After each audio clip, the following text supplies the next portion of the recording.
P T I کے ترجمان فواد چودھری لاہور میں میڈیا سے گفتگو کر رہے ہیں۔ ان کا بہت ضروری ہے کہ سنجیدگی سے جائزہ لیا جا سکے اور لوگوں کو پتہ چل سکے کہ جو تفتیش میں کیا ہوئی، ان سے کیا سوالات پوچھے گئے، انہوں نے ان کے جوابات کیا دیے، اور یہ مطالبہ مسلم لیگ نون پہلے ہی کر چکی ہے۔ تو مجھے نہیں سمجھ آتی کہ نیب کو یا جے آئی ٹی کو اور حتیٰ کہ سپریم کورٹ کو بھی اس کے اوپر کوئی اعتراض نہیں ہونا چاہیے کہ جب دونوں پارٹیز ہی کہہ رہی ہیں کہ آپ یہ تفتیش کی جو ویڈیوز ہیں ان کو اوپن کریں، تو آپ اوپن کرنے کے اوپر کیوں جو ہے وہ انسسٹ نہیں کر رہے۔ تیسری امپورٹنٹ بات والیوم 10 کی ہے۔ والیوم 10 کے اوپر بھی آپ کو یاد ہوگا کہ پی ایم ایل این نے بہت زور دیا تھا جائے۔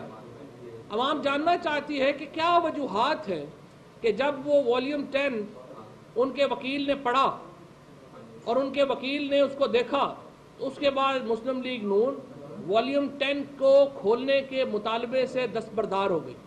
عوام یہ جاننا چاہتی ہے کہ مسلم لیگ نون کا اس کے اوپر کیا اب موقف ہے اور وہ کیا اس کے اوپر چاہتے ہیں۔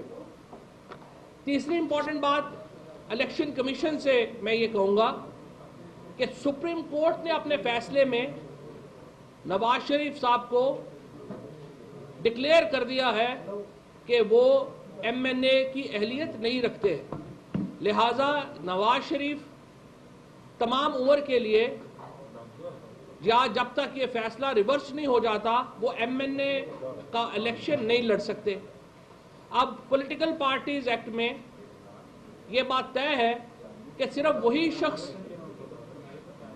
پارٹی کا صدر ہو سکتا ہے جو ایم این اے کی اہلیت رکھتا ہو۔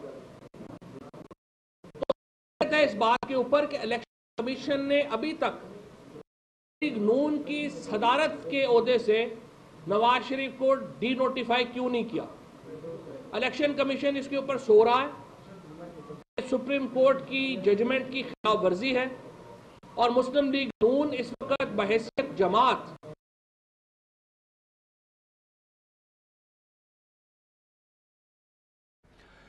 فواد چودھری لاہور میں میڈیا سے گفتگو کر رہے ہیں۔ انہوں نے کہا کہ سپریم کورٹ کی جو ججمنٹ ہے اس کے مطابق نواز شریف اس پارٹی کے سربراہ نہیں رہ سکتے۔ الیکشن کمیشن کو فوری طور پر ان کو وہاں سے ہٹانے کا نوٹس لینا چاہیے، لیکن اب تک یہ اقدام نہیں لیا گیا ہے۔ فواد چودھری اس وقت لاہور میں میڈیا سے گفتگو کر رہے ہیں۔ پی ٹی آئی کے ترجمان فواد چودھری کا یہ بھی کہنا ہے کہ جو لوگ منی لانڈرنگ میں ملوث ہیں ان کے خلاف یقینی طور پر کارروائی ہونی چاہیے۔ تک کابینہ فائنلائز نہیں کر سکے نئے وزیر اعظم صاحب۔ نئے وزیر اعظم ایک ریلو کٹا ارینجمنٹ ہے بنیادی طور کے اوپر، اور 45 دن کے لیے ان کو بتایا گیا ہے کہ وہ آئے ہیں، لہٰذا وہ مری میں نواز شریف صاحب کے گھر سے ہی اٹھنے کو تیار نہیں ہے۔ اب سمجھ نہیں آ رہا کہ نئی کابینہ ان ریلو کٹا پرائم منسٹر نے بنانی ہے یا ایک نااہل وزیر اعظم نے بنانی ہے، اور یہ پاکستان کے سیاسی استحکام کے لیے بہت نامناسب بات ہے۔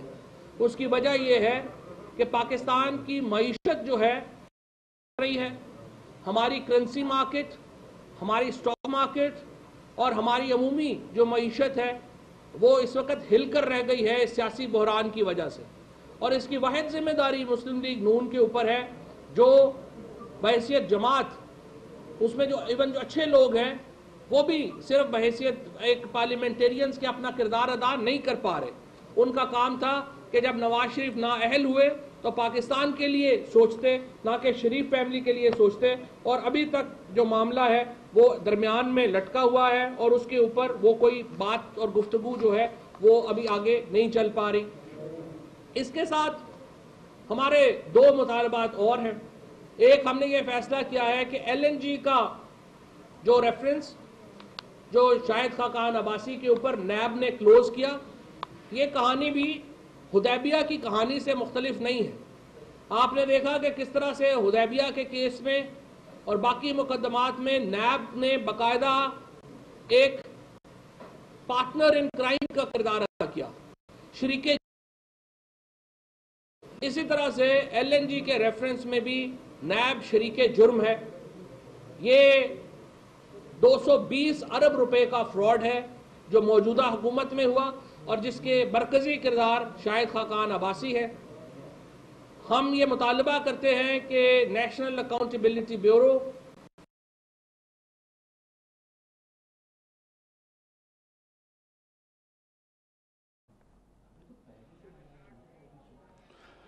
فواد چودھری لاہور میں میڈیا سے گفتگو کر رہے ہیں. انہوں نے کہا کہ LNG کا ریفرنس بھی حدیبیہ کی کہانی سے الگ نہیں ہے. انہوں نے یہ بھی کہا کہ سیاسی بحران کی وجہ سے ہماری معیشت ہل کر رہ گئی ہے، اور انہوں نے یہ بھی کہا کہ معلوم کرنا ہوگا کہ کون کون سے ایسے عناصر ہیں جو کرپشن میں ملوث ہیں.